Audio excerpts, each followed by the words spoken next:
From writing chords to sound design, here's 10 things every music producer needs to know. Starting things off, number 1 here, I'm going to be showing you how to make simple chords that will always work for whatever song you're writing. So let's say hypothetically we had a song here that had a bass line. We'll just cut to when I've drawn one in. Something simple like this. Just going to be like a 2-chord track. Here's how I'd actually find the chords for this. So we pay attention to the bass, and obviously we do have one note that just kind of steps to another, but for the most part we're just going to be paying attention to these 2 bass notes, and here's how I'd find the chords to them. So first off, I would put some of the notes up here, like this. These are the same notes that we do have, they're just a couple of octaves up, and from here I do a nice little counting trick. If we start on this one and go up 1, 2, 3, 4, like that, and then 5, 6, 7, this right here is a major chord, because we have 1, 4, 7, like that. Same thing if we do it on this one. 1, 2, 3, 4, 5, 6, 7. So this has given us 2 major chords. From here, I just like to go and listen by ear. If one of them sounds off, I'll switch it to a minor chord, and the way you do that is you move the middle note down 1, like that. So let's give it a listen. And if we made them minor, that sounds right to me, the first one being a minor chord, the second being major. The sound is a bit harsh. I could demo this with like just sine waves as well. Give you another idea of this, like so. This gives you very basic chords, and from here you could decorate them however you want, such as changing the voicing. Sometimes if you change this middle one, you get a cool tone. I actually think that might be cool if we do this. Yeah, that's a cool little movement there. And again, that's a very simple way to find chords that should always work. Obviously, they are at their simplest form, so from there you'd go to like adding different notes on top of them to make it a little spicy, something like that. But that is a lesson on how to do chords. Second thing I'm going to be showing you in this video is how to take your chords and make a really cool kind of plucky pad type sound that would be atmospheric and good for a lot of tracks. So starting from a new serum patch, we're going to keep the same chords that we did before, like this. But from here, we're going to turn this saw into something that should sound quite a bit better. First off, I like to add some unison, with just voices like this, so it becomes wider. I also like to throw on a second oscillator that's an octave up. This gives you a very wide sound, but where we're going to be getting a lot of our tone is actually from the filter right here. We're basically going to make a very 8th-y kind of rhythm like this. First off, we drag LFO1 to that. I like to move it all the way to the left, like so, and then set this to 8ths. Suddenly you have a really cool sound that you could adjust the tone of with that. And now we're ready to put this in a space. This is actually going to move on to our next thing, which is using effects in a creative way to make things sound better. So right now we have a simple patch, which I've kept running here. We're going to start by throwing a couple of things on it, like chorus. If I max this out all the way, you'll hear what that does. Just widen things up a bit. From here, we're going to add reverb.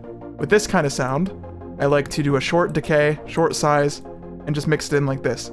If I put that to max, that's the space we've kind of created for ourselves here.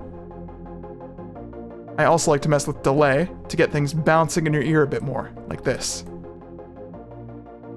You can hear what that's doing like that. Especially if you put on ping pong, makes it sound quite nice. I really like it.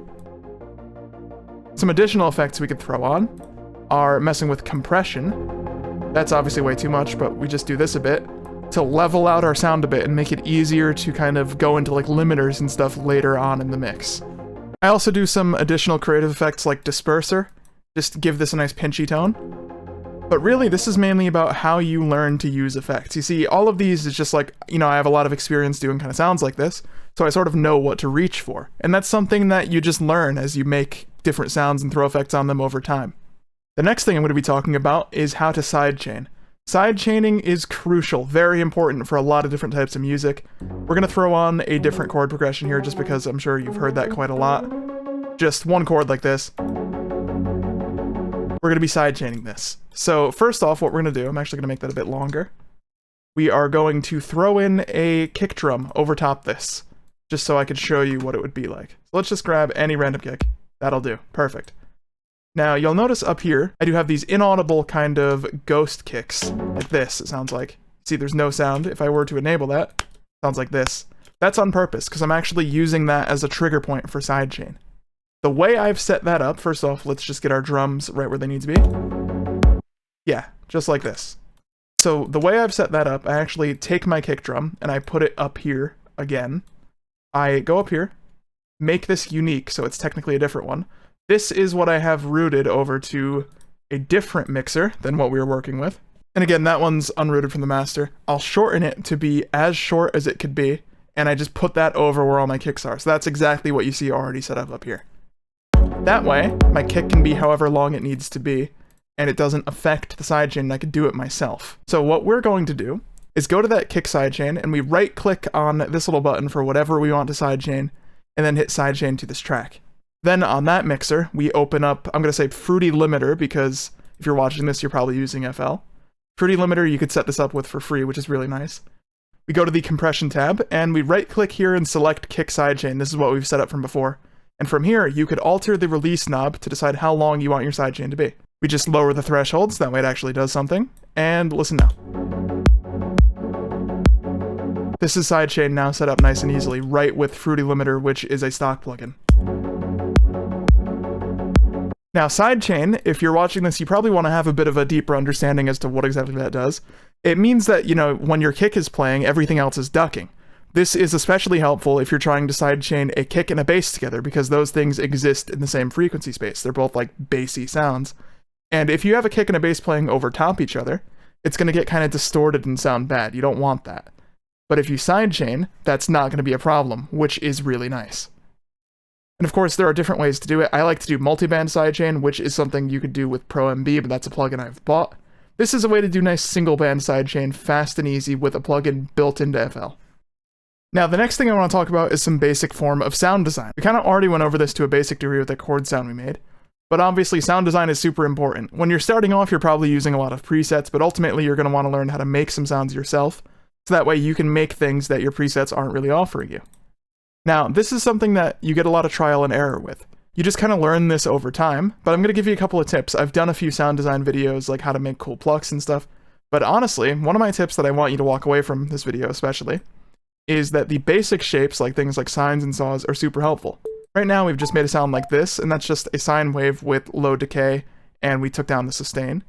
But literally, if you just add like a long reverb to this, like that, throw on some chorus and delay, just something simple like this, throw that on a mixer channel, and heavily compress it, watch the cool sound we now have, like for free basically.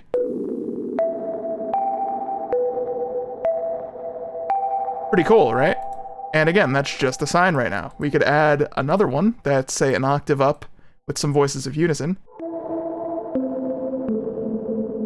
We could add some noise to it, like an air can one, which I usually go for a lot. And we could add some bit crushing, like so.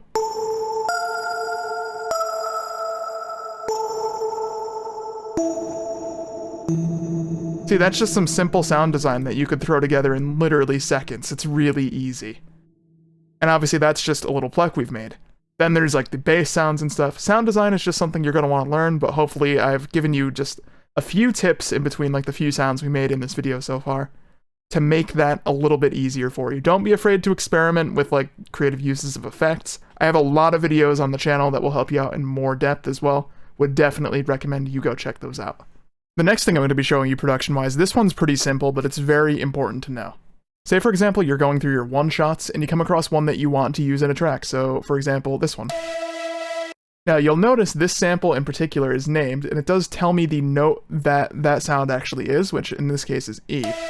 Well, if we drag this onto our pattern, so, like this, by default, FL kind of assumes everything is C. So you see this note is highlighted here. What you could actually do though, like I know a lot of people will just work around this, they'll just move things around until it's in key with their other patterns, but you can correct this in one button. Just hover over the one that you know it is, so for example this one tells us it's E, and right click. And you'll see now, E is the blue note, and I can play whatever I want, and that's actually correct. It's not pitched to the wrong thing, for example, and that'll mesh well with all of our other patterns. Another thing I want to go over is EQing. EQing is super important to learn. There's a couple of tips that I do have though. For example, say you have a sound like this that's going to exist kind of solely in your mid region. If you think about the context of the track, later on there's going to be a bass that's going to be down here, and probably like drums and cymbals, stuff that's existing at the tops like that. So what you actually want to do is cut unnecessary lows and highs. A lot of videos will always talk about cutting the unnecessary lows, like that, but a lot of times they'll leave the highs, and believe it or not, you don't need a lot of those either. All of this, see how much we're getting rid of and it still sounds exactly the same? You can get to about there before you even hear a difference, really. And all of this, if I'm soloing it, just doesn't need to exist. You could just leave that space for your future elements. Super helpful. And this isn't the best sound to demo that on because it's not really intrusive in the highs, but for a lot of bright lead synths, you can get rid of, say, like up to here or so before it starts to darken the sound, and it just cleans up your high end, which is nice. Another useful tip is getting rid of harsh frequencies. If you have an EQ, you could do something like this, like make a sharp notch and just kind of go through like this with it soloed until you find something like, say for example, this was really prominent and it stuck out like that. You could select it by going up like that and then just pull it down and get it out of the mix. Another super useful way to do this, if you have the plugin, is Soothe. Soothe basically does that, but with a whole bunch of points kind of automatically, without you having to go and find them. It just gets rid of anything it would deem harsh. So right now it's all of this. Super great plugin, but obviously this is something you might want to pick up as you get more into production. But I'm just showing you what it does here. It's a great way to kind of figure that out. Another thing I want to talk about is adding stereo to something. Mono compatibility is super important when you're making tracks as well. You want your sounds to be good on like big systems. And I'm going to be showing you some cool ways to get like nice stereo without it affecting that. Just go on and put in a couple of notes here. Simple, but there's a plugin that is free called Dimension Expander. Check out what this does. Makes it sound like that. But what's really nice with this plugin is it's entirely non-existent in mono. If we make this mono, it's gone. So it's literally just free stereo that you could add. It's also important to keep that in mind though, because if you make something super stereo and you think like, oh, this is how people are going to hear it, when you cut this to mono, you're actually not going to. So some other ways that kind of translate to both are adding some reverb. Reverb is often very wide, but you'll lose a bit of it in mono, but it won't disappear. Like see if we do this. It's still there, it's just not as exciting, kind of dulls it a bit. But that's something to keep in mind as well. Now the last thing I want to talk about for this video is the key of your track. I'm just going to get rid of these chords here. So I just put down another bass line here. You see our lowest note is E, and our highest is A. This is actually pretty good, because a lot of club systems, especially if you're making like dance music where that's going to be a thing where they're played out, will tend to bottom out around here. I found like anything past a high C is too high and it doesn't sound good, so I try to have my basses kind of avoid that area, but equally, anything below like a D sharp or a D down here tends to just sort of disappear on a lot of systems because they're not capable of outputting something that low. So that's something to keep in mind, and that's why you'll see a lot of music in like very close keys. That's one of the reasons why. But that's something to keep in mind as well. Make sure that, you know, your track isn't going to fall apart on a system because your bass is too low. Like if you wrote a bass and it's all the way down here, you could already hear like just from the synth, doesn't sound too good. The synth's kind of struggling because it's just starting to get to that area where it's like too painfully low. Whereas something up here, a lot more comfortable and nice. But those are 10 things I feel are super important for producers to understand. I hope this video has helped you out. I've talked about a lot of these kind of subjects on other videos on my channel, so I would recommend you check those out. Like and subscribe for more production videos like this, but thank you for watching, and I'll catch you in the next one.